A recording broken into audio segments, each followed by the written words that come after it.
Bismillahirrahmanirrahim. Assalamualaikum warahmatullahi wabarakatuh. Alhamdulillahi rabbil alamin wa bihi nasta'in ala umurid dunya waddin. Wassalatu wassalamu ala asyrafil anbiya'i wal mursalin wa ala alihi wa ashabihi wa man da'a bi da'watihi wa man ittaba'a sunnatahu ila yaumiddin, amma ba'du. Jamaah salat subuh Masjid Al-Hidayah yang senantiasa dirahmati dan diberkahi hidupnya oleh Allah Ta'ala. Apa kabar Bapak Ibu pada pagi ini? Mudah-mudahan senantiasa diberikan kesehatan, senantiasa diberikan apa Pak? Diberikan kebahagiaan. Ya. Karena di antara doa yang terus-menerus disuruh ulang itu adalah Rabbana atina fid dunya hasanah, gitu ya. Jadi semoga kita semua di kehidupan dunia ini diberikan kehidupan yang baik, diberikan kehidupan yang bahagia. Kalau yang lagi susah pura-pura bahagia aja Pak ya. Ya, dan mudah-mudahan jadi bahagia beneran gitu, ya. Bapak Ibu dirahmati Allah, juga kita mengharap kepada Allah mudah-mudahan Allah Subhanahu wa taala menerima semua amal soleh yang telah kita kerjakan maupun yang saat ini sedang kita jalankan, mudah-mudahan diterima ya dan diridhoi oleh Allah Subhanahu wa taala. Dan juga kita memohon kepada Allah mudah-mudahan kita diberikan istiqomah dan diberikan husnul khotimah. Ya. Kalau sudah istiqomah dan husnul khotimah, sudah nikmat yang paling mantap gitu Pak ya. Jangan minta husnul khotimah setelah mati, jangan. Karena kalau sudah mati doanya nggak berlaku lagi Pak ya.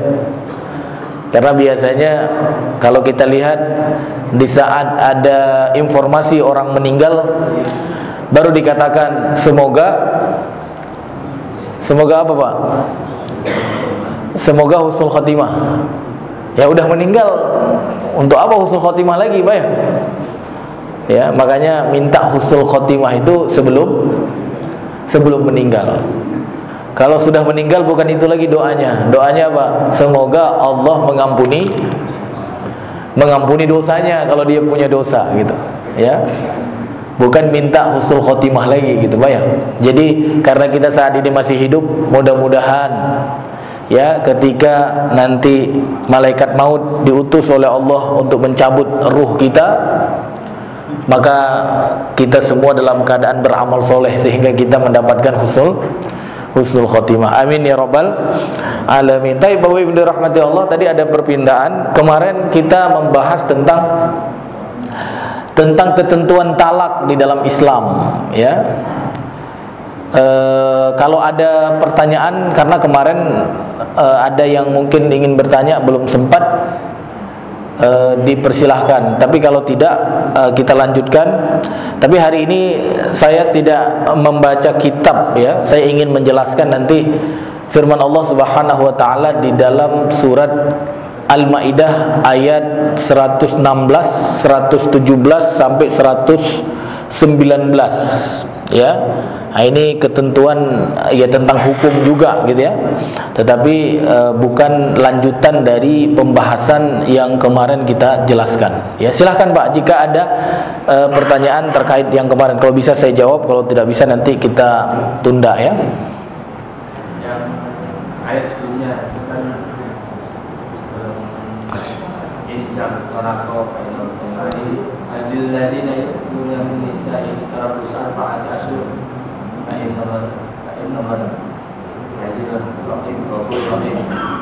Kalau ini kan 4 bulan ya. Gimana? Itu surat ayat berapa? Ayat 200. Lilladzina yu'minuna min nisa'ihim tarabbasu arba'ata ashhur. lilladzina yu'luna min nisa, itu pembahasan sebelumnya, ya. Itu adalah pembahasan, mungkin antum masuk apa enggak itu ya? Ketika itu masuk juga, ya. Itu pembahasan itu terkait dengan ila, itu namanya. Ila itu apa arti ila? Ila itu orang yang bersumpah untuk tidak menyetubuhi istrinya. Nah, itu dulu pembahasannya kan? Ingat nggak? Ya, ketika ada orang mengatakan kepada istrinya, aku bersumpah nggak mau menggaulimu, gitu. Ya, ada kan? Baik karena dia sedang marah atau karena ingin apa, misalnya ingin istrinya biar apa namanya, biar fokus. Ya, kalau marah tadi biar kapok kan? Atau biar fokus, misalnya dia sedang menyusui anaknya gitu kan? Udah, kamu susuin anakmu, aku nggak mau atau nggak minta jatah gitu kan? Ya kan Pak ya? Karena kadang-kadang ada juga perempuan merasa apa Pak? Merasa berat gitu kan? Karena dimintain terus gitu kan? Ya. Karena sebenarnya yang paling membutuhkan itu siapa Pak? Perempuan apa laki-laki? Karena dasarnya yang paling membutuhkan itu laki-laki Pak. Makanya akad nikah itu sebenarnya, akad nikah itu izin untuk menikmati ya kaum Hawa gitu. Dan mahar itu sendiri, ya, mahar itu sendiri di antara apa? Sesuatu yang bisa dimanfaatkan oleh kaum Hawa tersebut dari yang dinikmati oleh laki-laki. Ya, makanya ketika misalnya kita ingin istri kita fokus gitu, udah kamu susuin anak saja misalnya. Aku bersumpah kalau kamu begitu, aku tidak akan menggaulimu. Nah, ataupun gara-gara tadi marah, kesel gitu, gara-gara dipanggil-panggil gak datang gitu kan? Ya kan? Kan kalau dipanggil walaupun dia sudah naik mobil harus apa Pak? Harus datang kan, walaupun dia sudah naik di atas kuda, kata Rasulullah. Kalau sekarang dia sudah masuk mobil dan tutup pintu, tiba-tiba suaminya dari rumah gitu kan, cuk, sini, aku harus dilayani dulu nih gitu misalnya gitu kan, dia langsung pergi. Akhirnya apa? Akhirnya ya udah, aku sumpahin, pokoknya mulai sekarang aku nggak mau lagi menggaulimu misalnya gitu kan. Nah, itu yang dinamakan dengan ila gitu, bersumpah untuk tidak menyetubuhi istri, ya. Makanya kata Allah, lilladzina yu'luna min nisaihim tarabbusu arba'ati ashhur, ya. Jadi kepada ya orang-orang, artinya perempuan-perempuan yang diila itu tadi, ya, disumpahi untuk tidak disetubuhi, ya, maka apa? Perempuan itu menunggu gitu. Menunggu berapa? 4 bulan. 4 bulan. Jadi batasnya 4 bulan.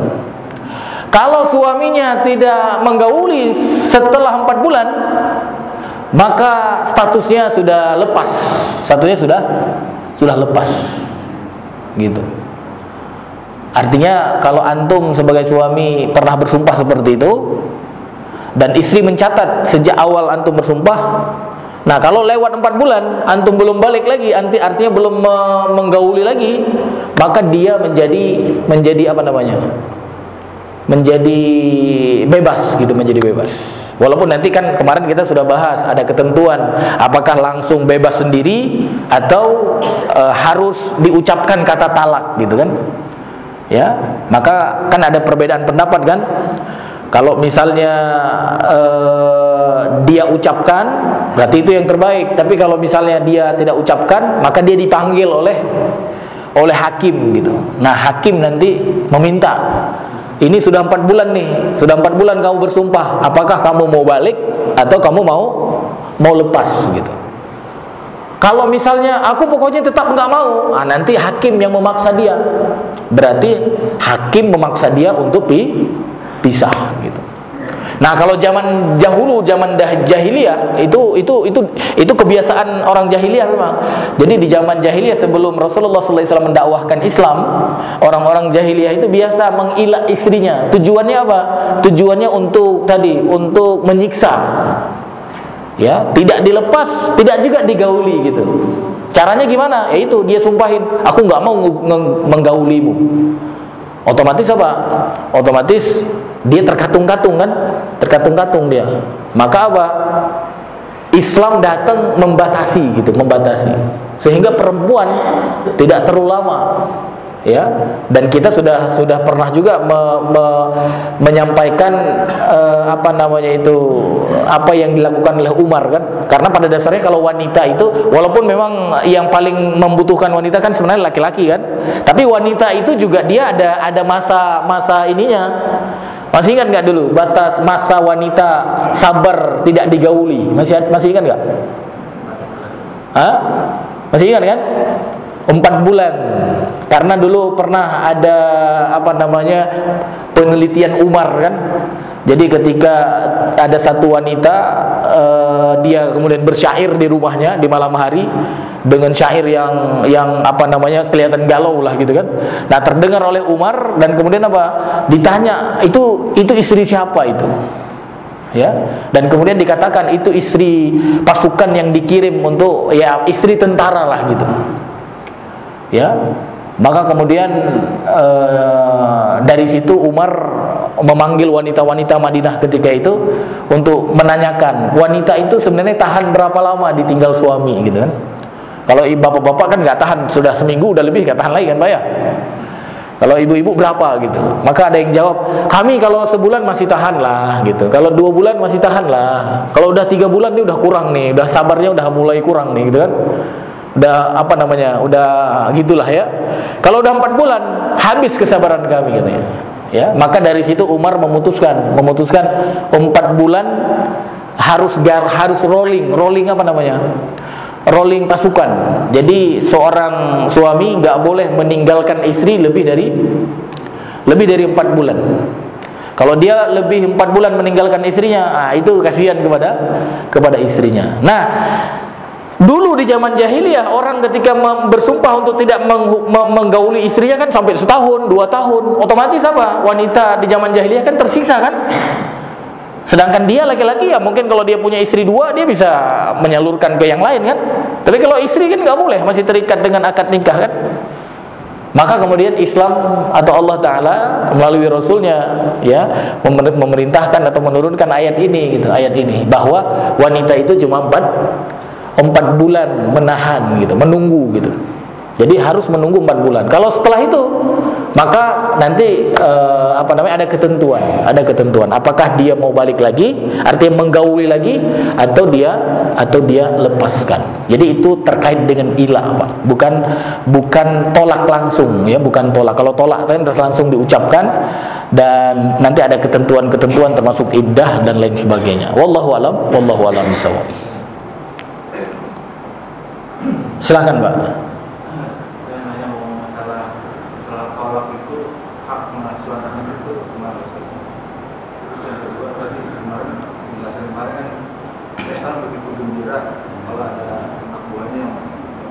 Berhasil memisahkan.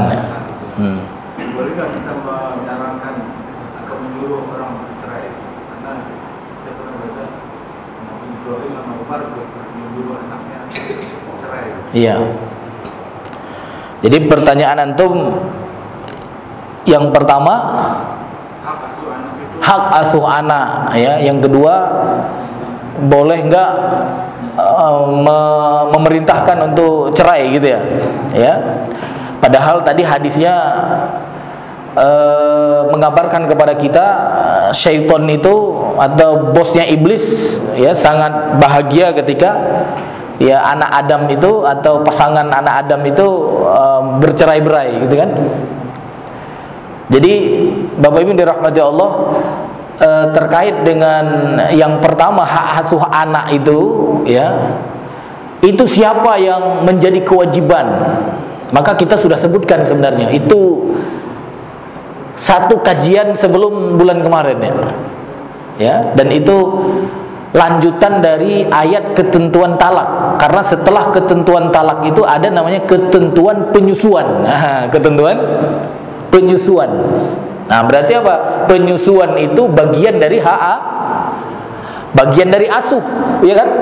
Benar nggak? Dan di situ Allah katakan apa? Wal walidatu yurdi'na auladahunna haulaini kamilain. Liman arada ay yutimma ar-radha'ah wa 'alal mauludi lahu rizquhunna wa kiswatuhunna bil ma'ruf. La yukallifullahu nafsan illa wus'aha. La tudarra walidatun biwaladiha wala mauludun lahu biwaladihi wa 'alal warithi mithlu dhalik. Fa in aradu fisalan an taradin minhuma wa tashawurin fala junaha 'alaihima. Wa in aradtum an tastardi'u auladakum fala junaha 'alaikum idza sallamtum ma ataitum bil ma'ruf. Nah, itu terkait dengan asuh, Pak, asuh. Makanya setelah tolak, gitu kan? Setelah tolak. Jadi setelah ketentuan tolak, maka Allah Ta'ala jelaskan masalah penyusuan itu. Dan Allah di sini menjelaskan wal walidatu yurdi'na. Artinya apa? Walidat itu berarti siapa walidat? Kalau walid artinya bapak. Kalau walidah berarti artinya perempuan. Walidat berarti ibu-ibu gitu. Ibu-ibu punya apa? Punya bukan kewajiban, punya tanggung jawab lah gitu. Untuk apa? Untuk menyusui anaknya sampai berapa? Sampai 2 tahun. Nah, sebenarnya kita sudah bahas itu. Kalau antum ingat kajian kita ketika membahas ketentuan penyusuan itu sudah terjawab sebenarnya pertanyaan antum. Ya.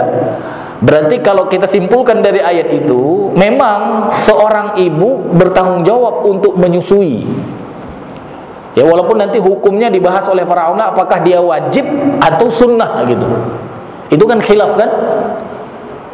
Tapi yang menjadi kewajiban menyusui anak di sini yang kita sudah bahas di pertemuan yang lalu, itu sebenarnya bukan ibu gitu. Yang punya kewajiban mutlak gitu. Ya, yang punya kewajiban mutlak itu adalah siapa? Siapa, Pak? Ibu atau bapak? Bapak. Nah, kita sudah bahas dulu itu. Jadi menunjukkan di sini ngasuh anak itu kewajiban siapa? Kewajiban bapak. Nah, bapak ini dia bisa memerintahkan istrinya atau mantan istri kan gitu kan? Atau dia memerintahkan siapa? Yang lain. Maka kata Allah, wa in aradtum an tastardi'u, kalau kalian para laki-laki itu ingin menyusui anak kalian, ya. Artinya apa? Ingin orang lain yang menyusui anak kalian, maka apa? Fala junaha 'alaikum, tidak dosa kalian, walaupun bukan ibunya sendiri. Ya. Idza sallamtum ma ataitum bil ma'ruf. Kalau kamu apa kata Allah? Memberikan upah gitu, upah. Kesepakatan gitu. Harus ada musyawarah. Di antara apa, Pak? Di antara si bapak dan si ibu. Kalau ibunya mau, ya udah kasih ibunya yang menyusui. Tapi kalau ibunya udah, aku nggak mau, anak-anakmu, gitu kan? Aku diceraikan, kau susuin sendiri, katanya gitu kan? Kau asuh sendiri gitu. Aku mau setelah masa iddahku berakhir, aku mau cari yang lain aja misalnya. Nah, bapak gimana, Pak? Nenen nggak punya, gitu kan? Asi nggak punya, gitu. Otomatis gimana, Pak? Gimana, Pak? Gimana? Bingung lah Bapak ya. Nah, jangan bingung, Pak. Ya, masih ada ibu-ibu yang lain, Pak ya. Masih ada ibu-ibu yang lain. Ya, baik yang siap dinikahi atau apa, yang bisa dibayar untuk apa? Untuk menyusui. Nah, yang bisa dibayar untuk menyusui. Jadi pada dasarnya kewajiban ya apa tadi mengasuh, memberi ASI ya, itu adalah kewajiban ayah, kewajiban laki-laki. Ya, itu yang ada di dalam syariat kita. Makanya Bapak Ibu dirahmati Allah, sebenarnya nasab anak itu bukan ke ibu gitu. Nasab anak itu kepada ayah gitu. Makanya ayahnya itu harus bertanggung jawab dan harus mengetahui ini. Jangan sampai habis beranak ya udah tugas lu lah bu, gitu kan? Mau nyusuin atau enggak nyusuin itu terserah gitu. Nah, karena kita punya kewajiban untuk menyusui.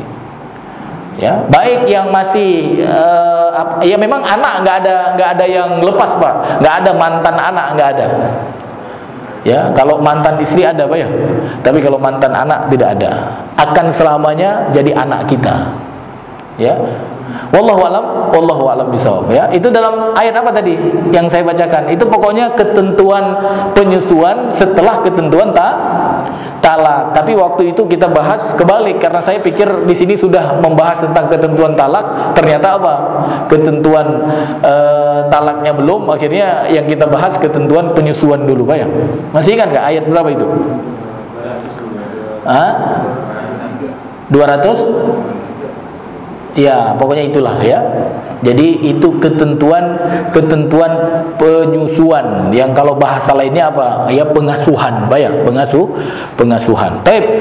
Wallahu alam bisawab ya. Ada yang lain, Pak? Kalau itu kan keterangannya masih menyusui ya. Kalau yang udah dewasa sama aja udah tanggung jawab seorang ayah. Ya, kita sudah pernah membahas juga ketika itu kewajiban menafkahi anak, begitu kan?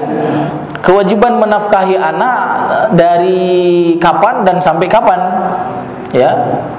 Maka kita sudah juga menyimpulkan kewajiban yang wajib, ya, yang wajib dilakukan oleh si ayah atau si bapak, yaitu menafkahi anak sampai balik. Sampai balik. Ya kalau nyusu tadi yang terbaik, kalau ASI yang terbaik sampai berapa? Wal walidatu yurdi'na auladahunna haulaini kamilain. 2 tahun. Nyusu 2 tahun. Ya, liman arada ayyutimar radha'ah, bagi yang mau menyempurnakan. Tapi kalau kurang dikit boleh enggak? Boleh. Berarti tidak sempurna. Apalagi baru setahun setengah sudah hamil lagi istrinya gitu kan. Kan ada seperti anak saya yang pertama enggak sampai 2 tahun asinya gitu. Karena ya mungkin masih muda ketika itu, Pak ya. Nah, belum 2 tahun sudah apa, Pak? sudah punya adik lagi gitu, Pak ya. Berarti kan tidak sempurna 2 tahun. Dosa enggak dosa. Cuma anak kita tidak sempurna mendapatkan ASI, ya. Sehabis 9 bulan habis lahir langsung habis nifas langsung produksi lagi. Boleh enggak?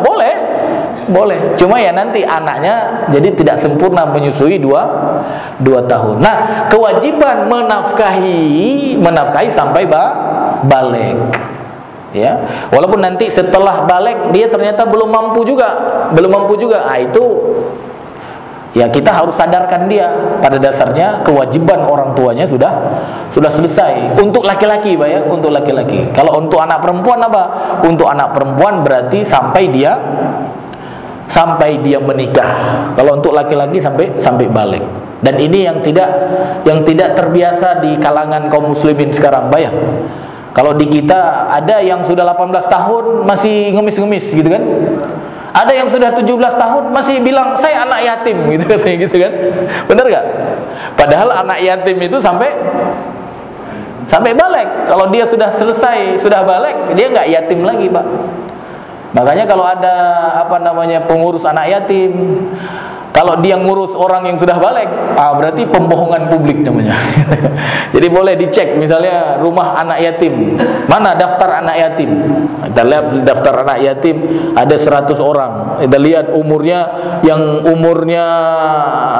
sebelum balik cuma 5 orang saja ternyata. Yang sisanya apa? Sisanya sudah balik semua. Berarti ini pembohongan publik namanya. Karena yang namanya yatim itu sebelum balik. Nah, kita harus sampaikan sebenarnya untuk kaum muslimin biar semua sadar. Sehingga apa?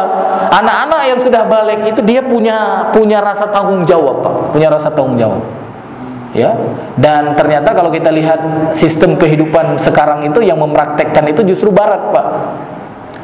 Barat itu anak-anak yang sudah dewasa itu sudah balik, dia sudah sudah diberikan kebebasan, kan gitu kan? Bahkan ada yang kita dapat informasi mereka memang nyuruh tinggal di luar gitu. Kalau anaknya sudah dewasa, tapi nggak tahu benar apa enggak itu. Benar nggak? Ada yang pernah tinggal sama orang barat gitu? Ya. Walaupun kita ya nggak harus begitu, nggak harus kita kamu keluar rumah, nggak harus begitu. Cuma apa? Kita harus sadarkan anak kita ketika dia sudah balik, dia punya tanggung jawab. Untuk apa? Untuk menafkahi dirinya. Nah, apabila dia tidak mampu atau belum mampu atau masih punya kesibukan yang lain seperti sekolah dan lain sebagainya, nah status kita sebagai orang tua apa? Membantu namanya, membantu apa? Kekurangan-kekurangan yang dirasakan oleh orang-orang yang sudah balik gitu ya. Wallahu alam bisawab. Ini dua aja yang nanya nih. Gimana yang lain nih?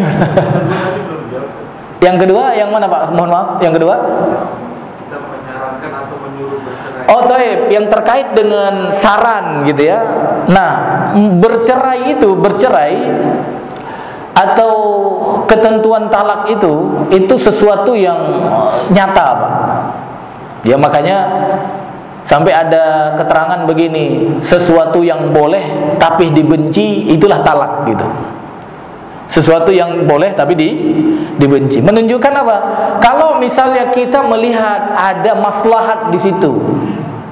Ada maslahat di situ. Misalnya ketika dia tetap bertahan, ya bisa merusak imannya, bisa merusak kehidupan untuk agamanya, maka apa? Dibolehkan. Dan itu terjadi di zaman salafus saleh. Ya, terjadi. Ya, artinya apa? Itu perkara yang dibolehkan. Cuma kita harus melihat apa tujuannya. Jangan tujuannya gara-gara apa? Anak kita misalnya apa? Kurang nafkahnya gitu ya. Gitu ya. Padahal dia sudah memberi gitu, tapi kurang. Kalau orang lain misalnya ngasih berapa misalnya?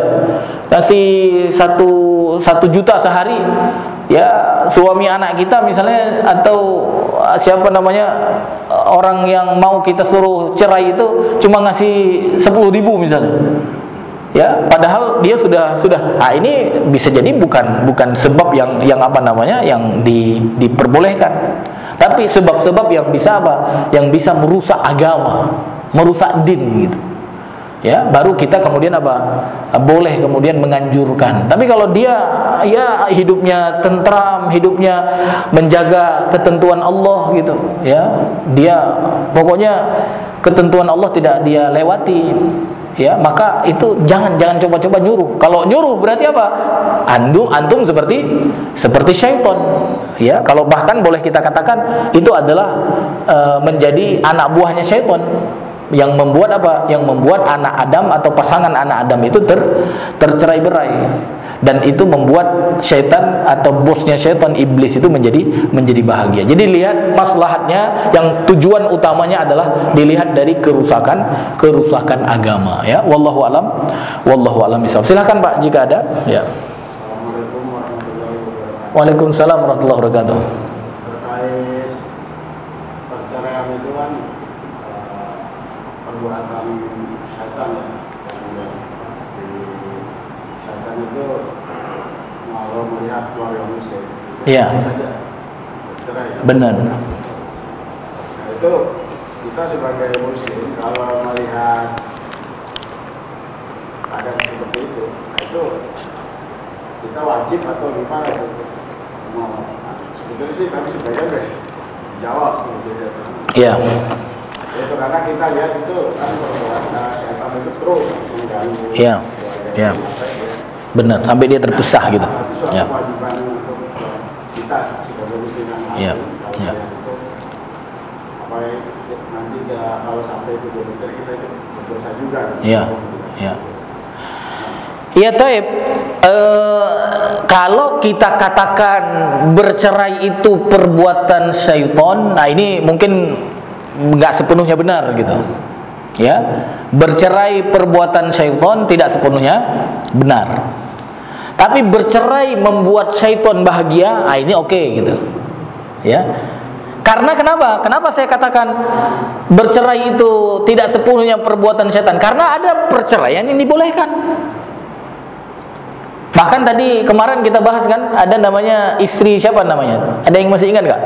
Yang minta cerai pertama di dalam sejarah Islam itu? Hah? Lupa apa ya? Ibu-ibu pasti tahu biasanya nih ya. Ada ibu-ibu nggak? Ya, siapa ibu-ibu dalam sejarah Islam di zaman Rasulullah ya, yang dia minta diceraikan gitu. Nah, kalau minta diceraikan namanya apa? Khulu gitu. Khulu. Dia minta ditalak gitu. Ya, menunjukkan itu ada gitu kan. Dan nggak boleh kita mengatakan itu setan gitu. Dia minta cerai, nggak boleh gitu.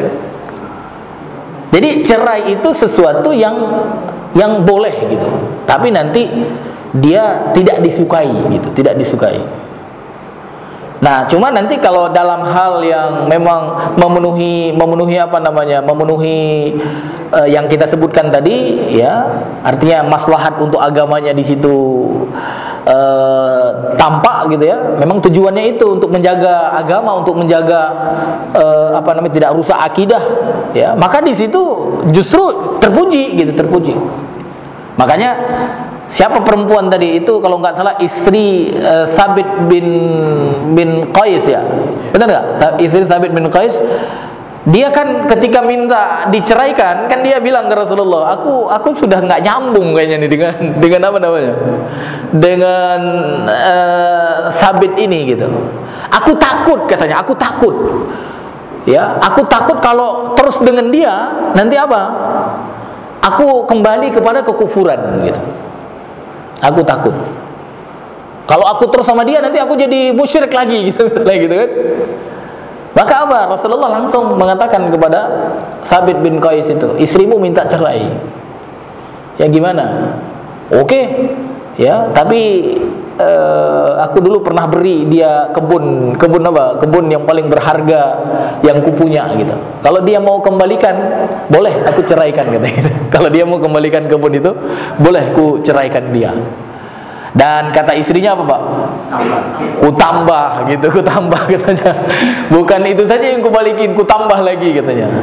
Ya. Dan itu sahabiah, lupa. Sahabiah artinya apa? Sahabat Nabi dari kalangan perempuan.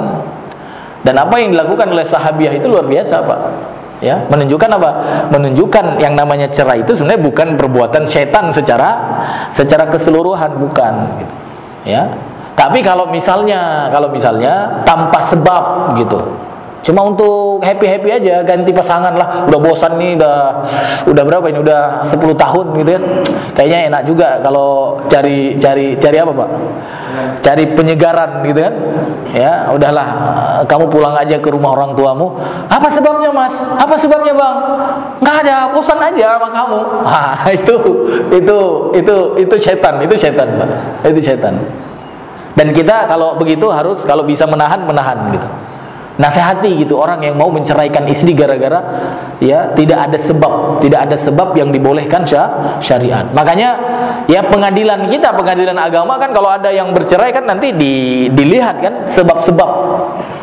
Makanya ada sebelum proses selanjutnya juga ada apa namanya proses apa namanya itu mediasi gitu. Itu kan tujuannya biar tidak terjadi sebenarnya. Ya, cuma di dalam mediasi ternyata ada hal-hal yang nggak bisa disatukan, maka nanti ya lanjut. Tapi tujuan awalnya dipertahankan.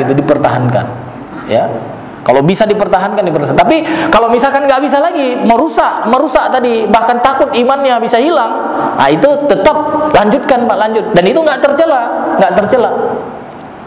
Ya, jadi jangan mengatakan pengadilan agama masa menceraikan gitu kan? Kenapa ditanda tangan nih? Biarin aja. Nah, itu pasti sudah ada pertimbangan, Pak. Pertimbangannya diantaranya apa? Kalau lanjut, nah ini nanti ya agamanya jadi terganggu gitu, ya.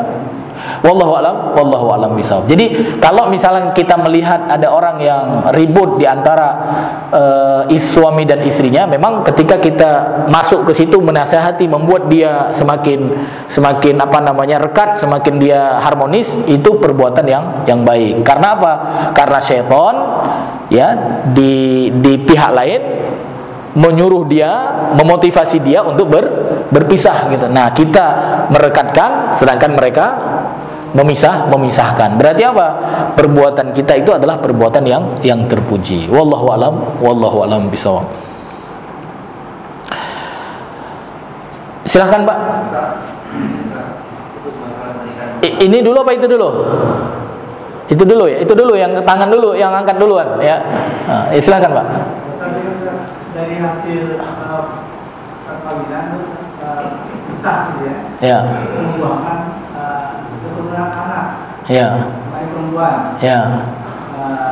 Entah bagaimana kemampuan orang tua ini tidak melihara anak lagi. Anak itu tadi itu terlantar gitu ya. Jadi kan tanggung jawab suami itu. Ya. Nah, suaminya tahu dia aja. Ya. Apa nggak tahu hukumnya atau nggak tahu lagi ilmunya ya. Ya. Tapi ada tetangga atau mau memuat anak itu. Jadi ya. Yang akan angkat lagi. Ya. Sebenarnya perempuan. Ya. Perempuan. Nah itu kewajiban dari bapak angkat ini terhadap anak perempuan sampai dia balik, apa sampai dia mau nikah, tanggung jawab batasan orang tua angkat ini sampai di mana? Baik. Kedua, apa anak angkat ini hubungan dengan bapak ini apa sebagai murid bagaimana ya? Baik. Apakah mau nikah? Karena kan namanya angkat dari anak kecil, ya. Itu memainkan dan itu sebatas apa batasan-batasannya itu. Baik. Antara anak sudah gede, sudah mulai sampai umur 20 ya, sampai mau nikah itu gimana tuh? Apakah kita bersentuhan? Apakah seandainya ada apa namanya nafsu apa itu bagaimana? Taib yang pertama, selain ayahnya tadi atau bapak angkatnya, hukum dasarnya dia tidak punya kewajiban menafkahi anak tersebut. Nah, ini hukum dasar ya. Jadi bapak angkat itu atau bapak atau tetangga, hukum dasarnya tidak punya kewajiban untuk apa? Menafkahi anak orang yang ditinggal. Ya, karena hukum dasarnya menafkahi seorang anak itu adalah memang kewajiban ayah gitu. Nah, ketika ayahnya meninggalkan, berarti yang perlu kita ketahui yang pertama, ayahnya itu adalah ayah yang meninggalkan kewajiban. Meninggalkan kewajiban dosa nggak? Dosa, ayahnya berdosa. Nah, cuma kemudian ada orang di sekitarnya melihat. Nah, kemudian membantu itu dinamakan amal soleh namanya, perbuatan yang terpuji. Tapi wajib nggak? Tidak wajib ya. Makanya nanti setelah ayah dalam Islam itu kan ada wali namanya, wali ya. Menelantarkan, maka seharusnya yang punya kewajiban setelah ayah itu siapa? Wali. Nah, wali. Jadi jangan pula bapak sebagai tetangga merasa berkewajiban, tidak gitu. Karena kalau merasa berkewajiban berarti apa? Jadi beban kan? Jadi beban. Jadi urutan ini sebenarnya harus diketahui oleh kaum muslimin, Pak. Itulah yang disebut dengan umat yang adil namanya. Umat yang meletakkan sesuatu pada tempatnya. Yang mana yang wajib, yang mana yang sunnah, yang mana yang dianjurkan, dia harus tahu gitu. Sehingga dia tidak mewajibkan yang sunnah, atau dia tidak mewajibkan perkara yang mubah gitu, atau apa? Menyunahkan yang wajib, atau membolehkan yang wajib gitu. Padahal itu wajib. Kan kayak misalkan bapak yang tadi tinggalin begitu saja, bisa jadi dia nggak tahu kalau menafkahi anak itu adalah kewajiban gitu. Dia pikir cuma anjuran saja. Ya kalau aku nafkahi, alhamdulillah. Kalau nggak aku nafkahi, ya terserah. Bisa jadi kan begitu kan? Tapi kalau dia meyakini itu kewajiban, ya minimal sampai balik tadi, dia akan apa, Pak? Dia akan support gitu. Walaupun mungkin dengan istrinya sudah pisah, tapi dia tetap apa? Kirim belanja untuk anaknya gitu. Itu kalau dia sadar kewajiban. Nah, kalau misalnya tadi orang tuanya sudah menelantarkan, berarti walinya. Siapa walinya? Ya diantaranya ya adiknya suaminya misalnya, abangnya suaminya, gitu kan? atau kalau ada kakeknya. Makanya Nabi Muhammad SAW juga begitu kan, ketika ayahnya Abdullah wafat, meninggal, maka yang langsung terjun untuk bertanggung jawab kepada Nabi Muhammad yang masih kecil ketika itu siapa? Kakeknya, langsung kakeknya. Nah ini karena masih apa Pak? Masih tahu yang mana yang wajib, yang mana yang sunnah, masih tahu. Jadi kakeknya langsung ambil alih Pak, truk gitu, nggak nunggu tetangga adopsi dulu gitu, langsung gitu. Begitu kakeknya meninggal, siapa yang langsung ambil alih Pak? Pamannya, Abu Thalib. Begitu tuh. Jadi kalau misalkan antum sebagai tetangga ngelihat ada yang terlantar, antum cari itu kakeknya yang pertama. Yang mana kakeknya? Itu di sana. Itu cucumu tuh udah ditinggalin sama. Nah, itu yang terbaik, Jangan langsung antum adopsi dulu gitu. Itu yang terbaik. Habis itu kakeknya nggak ada juga, ada abangnya, ada adiknya yang laki-laki. Antum kabarin tuh ada tuh abangmu, tuh ada saudaramu ninggalin anaknya tuh, gitu kan? Nah, kabarin. Ternyata sudah dikabarin ke kakeknya, sudah dibarin, nggak keadaannya, nggak ada yang mau peduli. Nah, antum turun, antum masuk di situ. Antum kemudian masuk, tapi bukan sebagai kewajiban. Karena kewajiban sebenarnya setelah kerabat itu nanti ada namanya waliyul amr. Jadi kewajiban setelah orang tua itu pemerintah Pak, gitu. Paham Pak ya? Makanya di dalam Islam kalau misalnya nanti ada orang yang meninggal gitu kan hartanya banyak misalnya kan, ahli warisnya nggak ada gitu, harusnya kan yang mendapatkan harta itu kan ahli waris kan, nggak ada ahli waris, akhirnya kembali kemana itu? Apakah diambil tetangga? Kan dia nggak punya apa Pak, nggak punya saudara, ya hartanya banyak, apakah diambil tetangganya? Gimana? Nggak boleh. Dia nanti dikembalikan kepada baitul mal. Itu yang disebut dengan waliul amr namanya, pemerintah. Dia wali juga. Makanya pemerintah itu nggak boleh orang muslim milih pemimpinnya orang kafir. Karena apa? Pemerintah itu menjadi walinya Pak, gitu. Ya. Jadi itu tahapannya Pak. Nah, kalau pemerintah juga sudah tidak mau peduli gitu ya, antum turun gitu. Udah, aku apa Pak? Aku adopsi dia gitu kan? Aku nafkahi dia, dan itu menjadi amal baik untuk antum, amal soleh, tapi bukan kewajiban, amal soleh untuk antum. Nah, nanti berlaku ketentuan berikutnya. Ketentuan berikutnya apa? Ketika antum adopsi, status dia tetap sebagai anak orang lain. Paham Pak ya? Status dia sebagai anak orang lain. Namanya anak apa namanya kalau mungut anak orang lain? Anak apa namanya kalau di kita? Ada nggak? Anak angkat namanya. Status dia anak angkat. Dan kita harus mengabarkan kepada dia bahwa dia anak angkat. Dan kenyataan pada hari ini ada anak yang nggak tahu kalau itu bukan orang tua aslinya. Itu dosa Pak. Itu dosa. Ya, nggak boleh. Antum harus kabarkan itu anak angkat gitu. Kalau dia perempuan bagaimana? Kalau dia sudah balik, statusnya bukan mahram, maka hubungannya ya hubungan orang lain, bukan hubungan bapak ya sendiri dengan anak sendiri. Dia harus ya apa namanya? Ya pokoknya berlaku apa? Berlaku non apa namanya?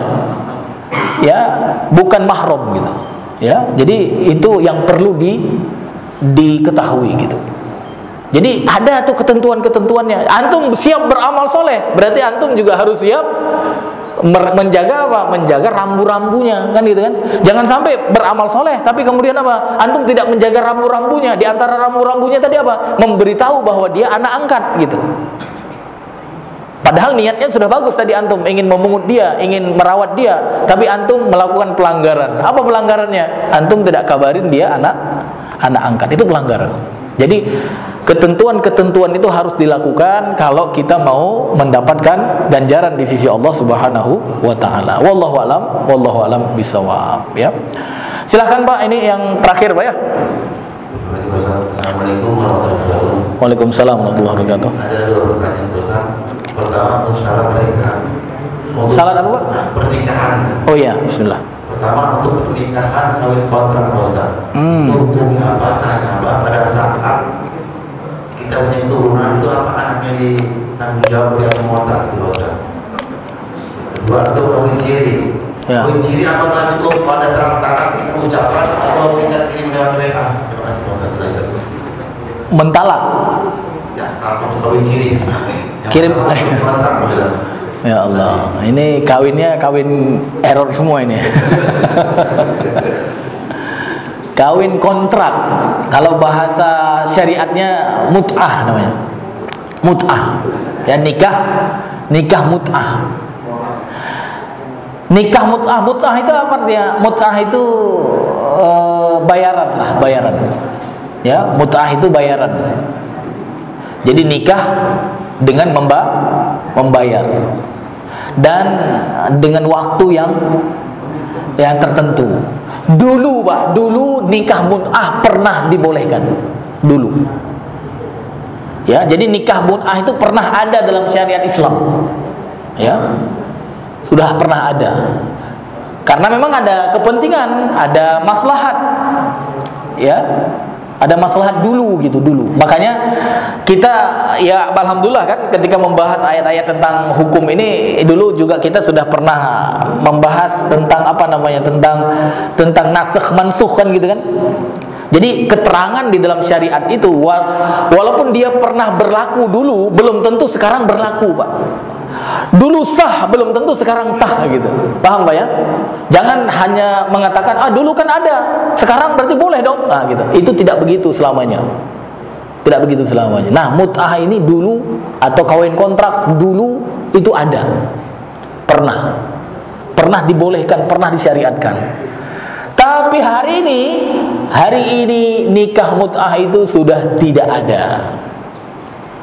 Ya, artinya apa? Kalau tetap mempraktekkan nikah mut'ah atau nikah kawin kontrak tadi, itu nikahnya tidak sah. Tidak sah. Walaupun ada yang mengatakan boleh, silakan aja. Itu kan manusia kan? Manusia menyimpulkan hukum ya. Tapi pada dasarnya nikah kawin kontrak itu tidak sah. Tidak sah. Ya. Dan nikah-nikah yang dibuat oleh manusia sebenarnya banyak Pak. Kayak misalkan ya muhallil dulu kan, ingat gak? Kalau ada orang yang sudah mencerai istrinya 3 kali gitu kan, talak kau 3 gitu. Kan kalau jumhur ulama mengatakan talak 3 berlaku apa Pak? Harus kawin lagi. Artinya istri harus kawin lagi baru boleh rujuk gitu. Atau bukan rujuk, baru boleh kawin lagi gitu. Karena kalau sudah talak 3 itu nggak ada rujuk lagi. Dia bukan tolak roja'i namanya. Dia sudah bain, dia sudah ini. Maka setelah dia talak 3, dia nyesal kan gitu kan. Akhirnya apa? Dibuatlah rekayasa nikah gitu. Biar dia bisa balik lagi. Ya, muhallil namanya. Ya, nikah untuk menghalalkan biar bisa balik. Ada nggak yang membolehkan nikah seperti itu? Ada Pak, ada.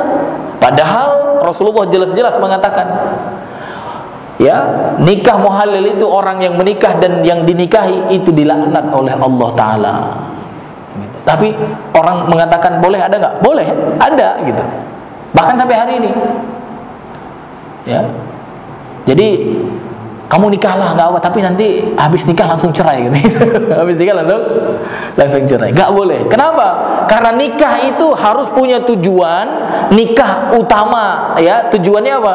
Untuk membangun keluarga, untuk apa namanya melahirkan generasi, itu tujuan nikah gitu. Nah, kalau misalkan tujuannya tadi untuk ya cuma untuk menghalalkan atau tujuannya untuk cuma sekedar menyalurkan hawa nafsunya tadi, ya, maka itu tidak sampai tujuan nikah. Maka apa?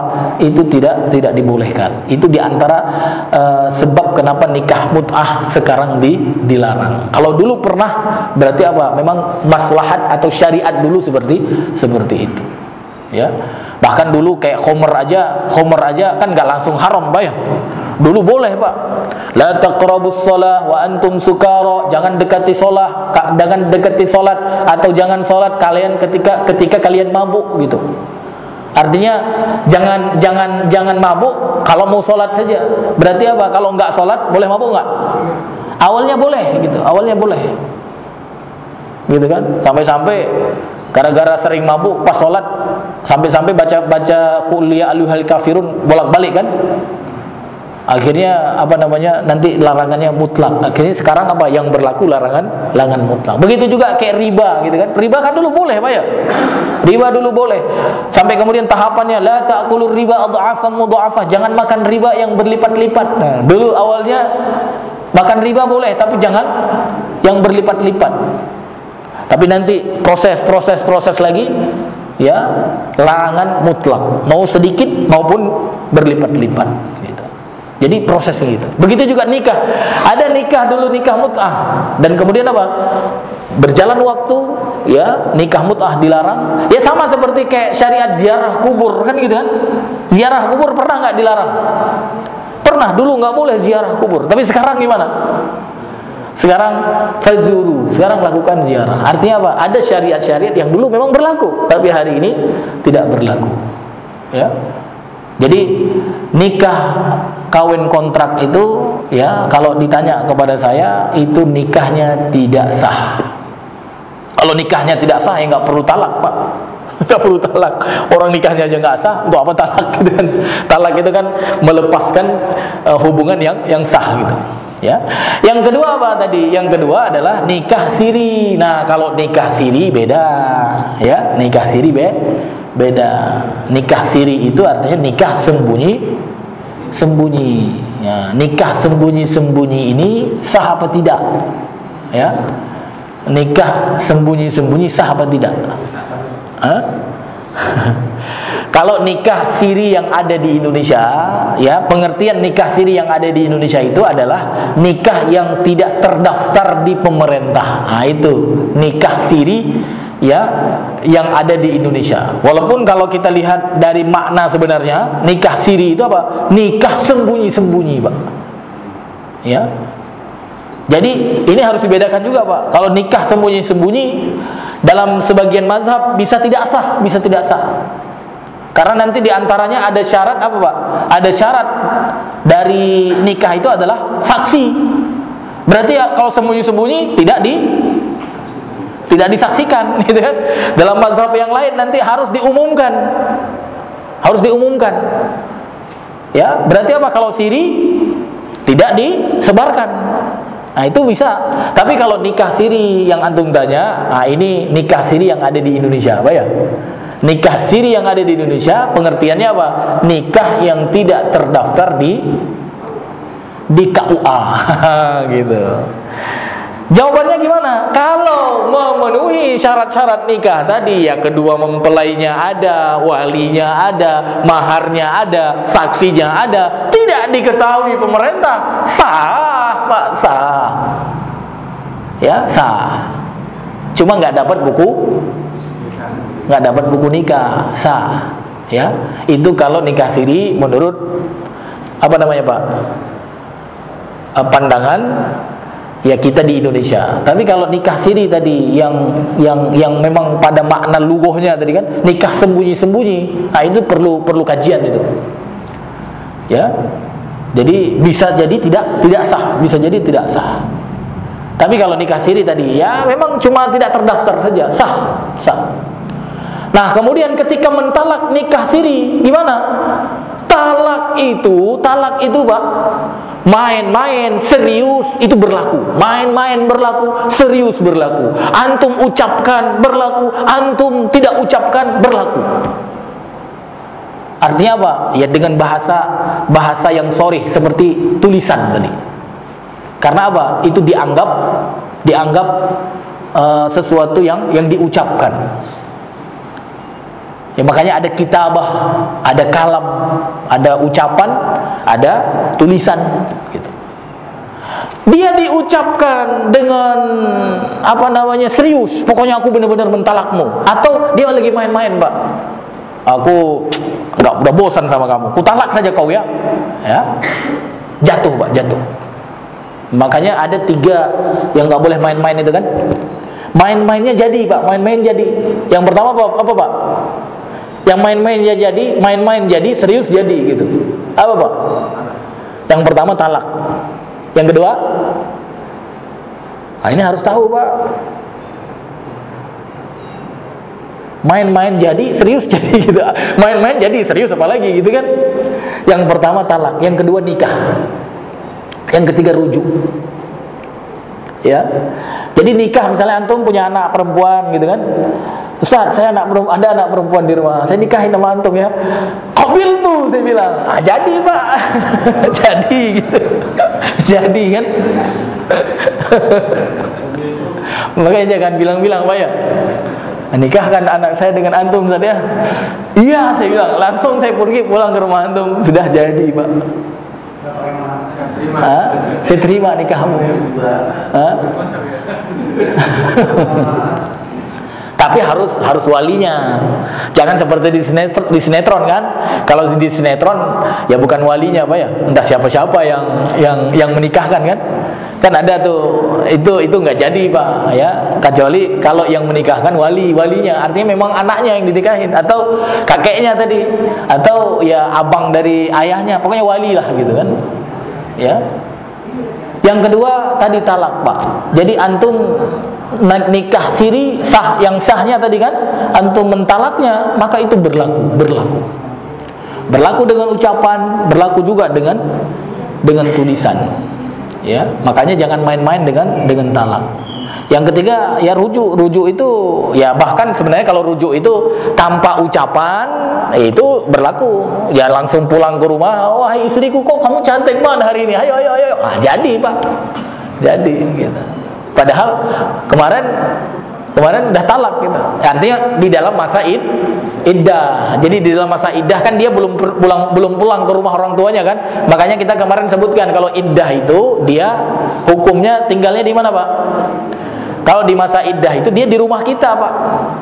Bahkan sebagian ulama sampai menyebutkan, dia sama seperti berpakaian biasa gitu. Sama seperti hari-hari jadi istri gitu. Nah, cuma tiba-tiba setelah sebulan gitu ya, suaminya susah juga ya gitu kan, tiap hari dilihat gitu kan, tapi nggak bisa dia apa-apain kan. Akhirnya apa? Akhirnya udahlah, ayo. Jadi, Pak, jadi walaupun tidak mengucapkan aku rujuk denganmu, itu tidak mesti ya. Jadi ada 3 yang main-mainnya jadi, apalagi serius, Pak ya. Wallahu alam bisawab. Jadi kajian kita nggak jadi nih, Pak. Udah jam 5.42 ini. Tinggal 1 menit lagi. Ini udah kajian juga, Pak. Udah kajian juga ini. Taib. Taib, Bapak Ibu dirahmati Allah. Kalau sudah selesai, kayaknya udah selesai nih. Kita lanjutkan kajiannya. Padahal kajiannya untuk bulan Desember ini. Ya, bulan dimana kemungkaran terbesar dirayakan gitu. Ini mungkin sebagai peringatan saja. Jadi perayaan anak Tuhan atau kelahiran anak Tuhan itu, kata Allah, itu adalah kemungkaran yang sangat besar. Ya, dan itu terjadi bulan Desember. Di dalam surat apa itu? Di dalam surat Maryam ayat 88 dan 89. Kata Allah Ta'ala, wa qalu ittakhadar rahman walada. Mereka mengatakan Ar-Rahman, ya Allah Ta'ala, mereka mengatakan Allah itu memiliki anak. Dan kata Allah, laqad ji'tum syai'an iddah. Ya, perkataan mengatakan bahwa Allah memiliki anak itu adalah kemungkaran yang paling besar. Dan sekarang akan dirayakan. Benar enggak? Ya, maka Bapak Ibu dirahmati Allah, Jangan sampai ya kita dari awal tahun sudah melakukan ibadah, sudah menjaga tauhid kita, sudah menjaga iman kita. Jangan sampai di akhir tahun memberikan apresiasi kepada kemungkaran yang sangat besar. Jangan sampai menjadi pendukung ya orang yang melakukan kemungkaran yang sangat besar. Jangan sampai. Kalau bisa nasihati mereka, nasihati. Ya. Artinya apa? Amalkan sabda Nabi Muhammad SAW ketika kita melihat mungkar. Ya. Kan ada kan sikap kita ketika lihat mungkar, ada kan diajarkan Nabi kan? Gimana Pak?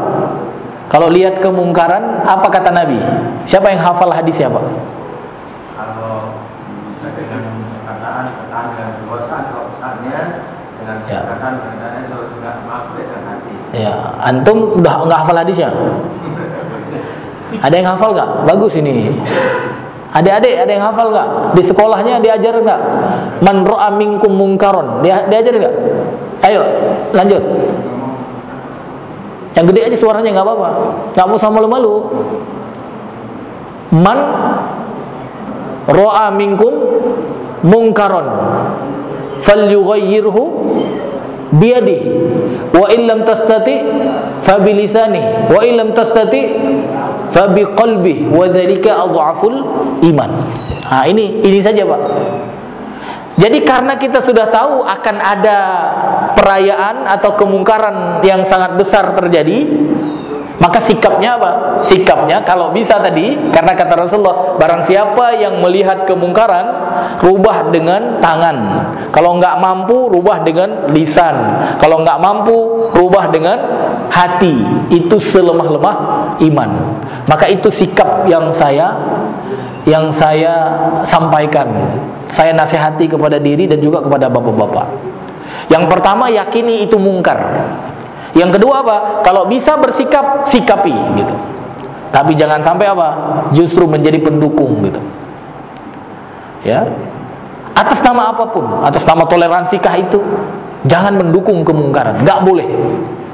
Yang namanya kemungkaran mutlak harus apa, Pak? Mutlak harus diingkari. Cuma cara mengingkarinya tadi macam-macam kan. Kalau yang punya kekuasaan, yang punya tangan dengan tangan. Kalau nggak punya tangan, nggak kuat dengan lisan. Kalau nggak punya lisan, nggak bisa dengan hati. Artinya apa? Dia ingkari dengan hati. Makanya saya nggak habis pikir kalau ada orang yang mengucapkan ya selamat gitu, selamat untuk siapa? Untuk yang merayakan kelahiran anak Tuhan gitu. Itu saya nggak habis pikir. Berarti kemungkinannya begini Pak, kemungkinannya begini, dia tidak menganggap itu kemungkaran. Karena kalau dia menganggap itu kemungkaran, mungkin nggak dia mengucapkan selamat. Selamat ya, kamu kemarin minum minuman keras gitu. Mungkin nggak? Selamat ya, kemarin kayaknya kamu enak tuh sama yang bening-bening gitu kan? Ya, mungkin nggak antum lakukan itu? Gak mungkin kan? Karena apa? Karena antum yakin yang namanya zina itu haram, yang namanya minuman khamr itu haram. Gak mungkin antum mengucapkan selamat kan? Karena itu mungkar kan? Tapi ada yang lebih mungkar kata Allah, orang yang menganggap Tuhan punya anak. Dan antum atau ada orang yang kemudian, kalau saya kira antum tidak lah ya, ada orang yang kemudian apa? Yang kemudian mengucapkan selamat kepada mereka.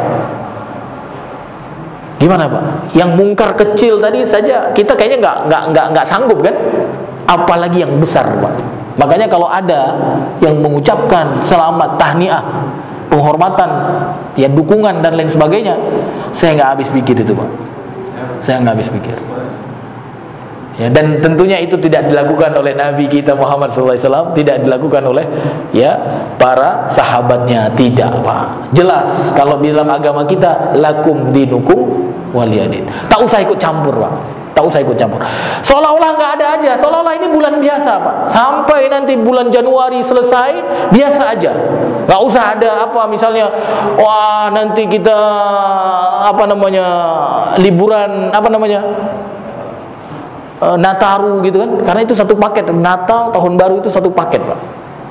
Udah nanti kita bangun, kita nyate, kita bakar jagung. Ya.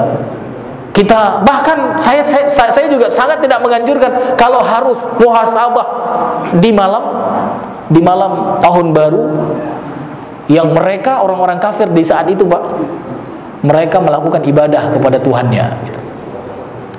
Ya kita biasa aja, sholat subuh. Jangan sampai pas tahun baru, ya tanggal 1 Januari sholat subuhnya jadi kesiangan gitu, Pak. Gara-gara apa? Semalam bakar jagung sampai jam berapa, Pak, biasanya?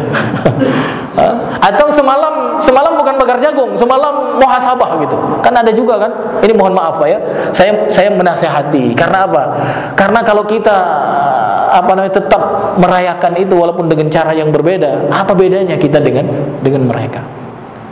Ya, salat subuh, kita besok salat subuh gitu. Ya, jangan sampai gara-gara tidur jam 1 malam, ya memang salat subuh tapi ngantuk-ngantuk gini, apalagi imam sudah baca 1 halaman gitu ya. Gitu. Nah, ini tidak dianjurkan. Ya, wallahu alam bishawab. Mudah-mudahan ini menjadi nasihat untuk diri saya pribadi dan juga jamaah sekalian, dan nasihatilah keluarga kita jangan ikut-ikutan, apalagi ya bisa saja Allah mengazab, Allah memberikan peringatan dengan ayat-ayatnya yang lain. Makanya kalau kita lihat bulan Desember ini memang ya bumi ini Pak? Bumi ini seperti tidak tenang gitu ya. Air laut goyangnya, longsor di mana-mana, banjir gitu ya. Ya, dan itu memang Allah katakan itu di dalam surat surat Maryam ayat 90-nya. Ayat 90-nya, gara-gara orang mengatakan Tuhan punya anak, takadus samawatu yatafattarna minhu wa tanshaqqul ardu wa takhirrul jibalu hadda an da'u lirrahmani walada. Jadi hampir kata Allah, bumi itu hampir langit itu apa? Langit itu pecah. Hampir bumi itu terbelah, hampir gunung itu runtuh. Gara-gara apa? Gara-gara ucapan itu, Pak. Makanya wajar ya, dia sudah siap-siap menerkam gitu kan. Siap-siap menerkam gitu. Makanya kalau saya ya mau libur mau enggak, anak-anak saya bilang, kita enggak ada itu libur Nataru, enggak ada itu. Kita biasa aja. Kalau mau libur, mau lebaran nanti, lebaran Idul Fitri, Idul Adha, nggak ada urusan kita, nggak ada urusan. Tapi sekarang banyak kaum muslimin memang dikondisikan untuk merayakan itu. Bahkan tiket pesawat kan di apa, Pak? Ini didiskonin gitu. Biar kalian itu Ya Allah. Kalau lebaran malah kau naikkan, gitu ya. Lebaran malah naik, Pak ya? Nah, itulah. Makanya kita harus menjadi penguasa, Pak ya. Allahu Akbar. Masyaallah. Baik, Bapak Ibu dirahmati Allah, mungkin ini yang dapat saya sampaikan. Mudah-mudahan menjadi ilmu yang bermanfaat. Nakhtatim bi doa kafaratul majlis. Subhanakallahumma wa bihamdika asyhadu an la ilaha illa anta astaghfiruka wa atubu ilaik. Wassalamualaikum warahmatullahi wabarakatuh.